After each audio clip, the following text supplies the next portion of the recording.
How to use Gemini 2.0 to solve complex math problem and impress your teacher. So just tap on my Gemini application, which is 2.0 version, and how to solve complex math problem. So you can just simply just attach a picture with the Gemini of your question, which is not solved with you.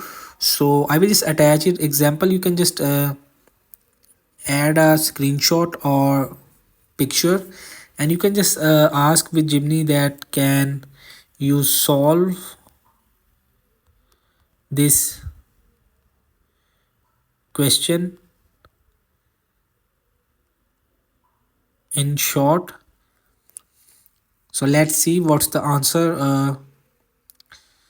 So here is the simply multiplication and division from left to right. So here is the answer is 9. You will see. So 6 divided 2 and equal to 3, and 3 star 3 is 9. So 6 divided 2 bracket 1 plus 2 is equal to 9. So this is, you can just quickly get a correct answer of your maths complex questions, and you can just impress your teacher. So that's it. Hope this video helped you. Please don't forget to like and subscribe and get notified for more videos.